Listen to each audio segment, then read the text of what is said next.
Ada 2 lembaga yang melakukan audit, BRIN telah melakukan audit, dan BSSN telah melakukan technical assessment. Karena cukup lama saya harus nahan fakta ini, mohon maaf yang mulia. Saksi fakta yang dihadirkan oleh Komisi Pemilihan Umum Yudhistira Dwi Wardana sempat menahan tangis di sidang MK pada Rabu 3 April 2024. Yudhistira sempat ditanya perihal apakah pihaknya telah diaudit oleh negara terkait aplikasi Sirekap. Berikut fakta yang diungkap Yudhistira di ruang sidang MK Jakarta Pusat pada Rabu 3 April 2024. Silakan. Saksi. Baik, terima kasih yang mulia. Baik, saya mohon maaf kalau mungkin ada yang tertinggal, nanti bisa kalau diizinkan bisa yang bersangkutan untuk menanyakan kembali.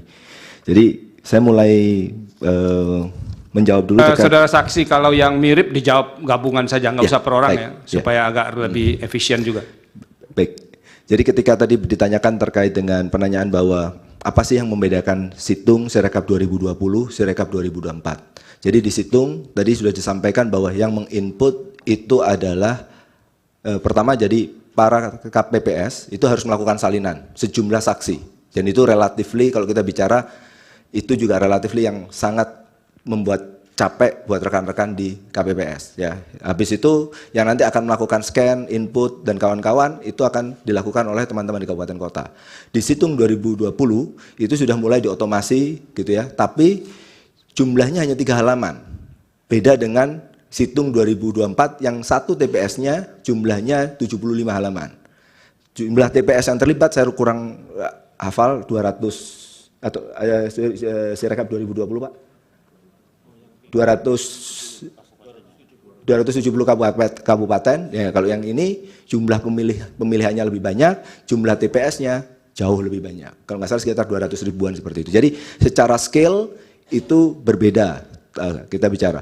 Nah, ketika kita bicara terkait dengan bagaimana development Sirekap itu gitu ya. Nah, kami memiliki ada tim tester, ada tim developer, ada tim security, tim infra, tim basis data. Dan itu tim yang segregated.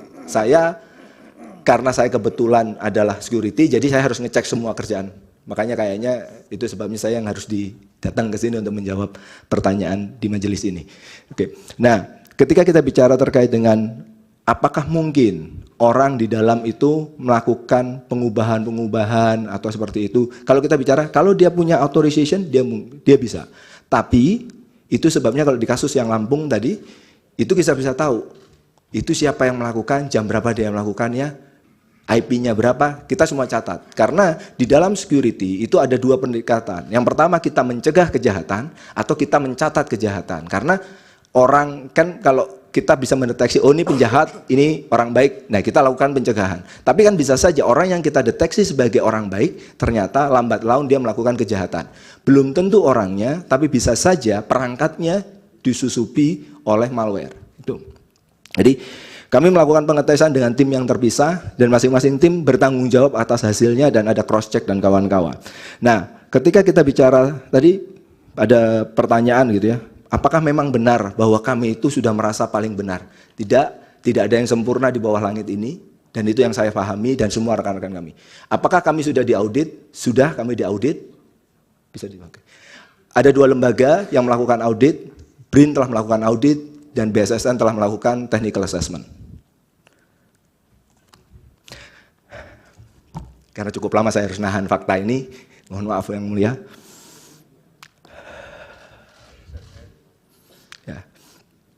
Nah, jadi kami sudah diaudit, gitu ya. Terima kasih dukungan dari para lembaga negara tersebut, gitu ya, mendukung kami untuk menjadi lebih baik seperti saat ini. Walaupun tadi ada banyak kekurangan dan kawan-kawan, ya saya ambil pekerjaan ini, saya mau turun dari kampus, ya karena saya pengen belajar, pengen zakat ilmu, gitu ya. Kalau dosen nggak terlalu banyak duitnya, makanya zakatnya lewat ilmu, bismillah. Nah, ketika kita bicara terkait dengan pada hari H diunggah pertama kali gitu ya.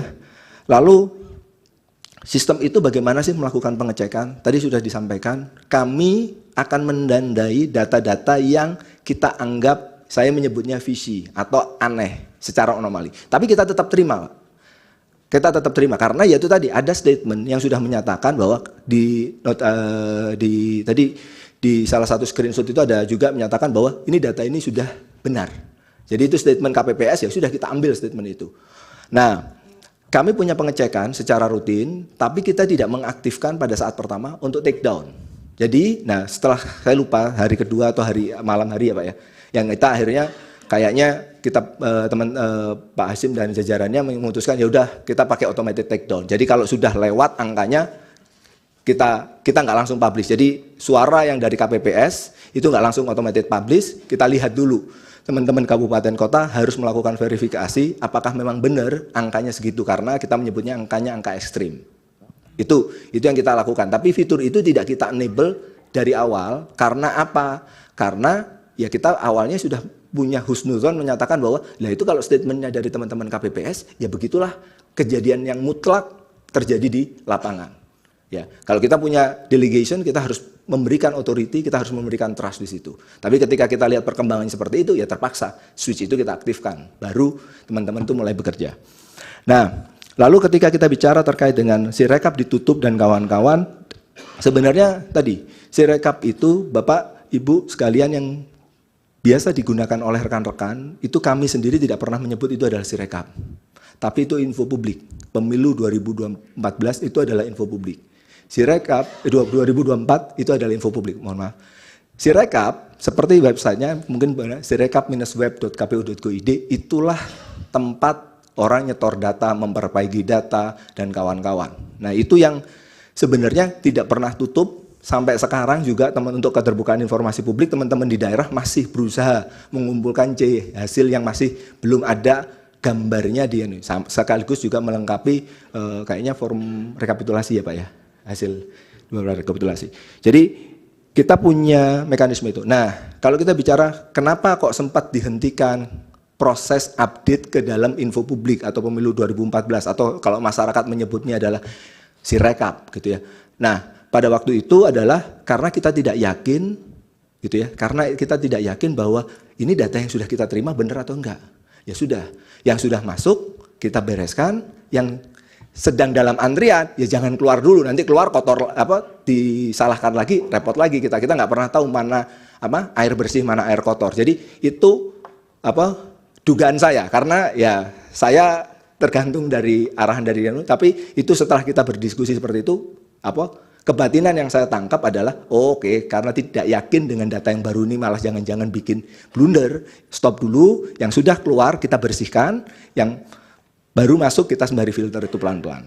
Jadi itu yang kami pahami.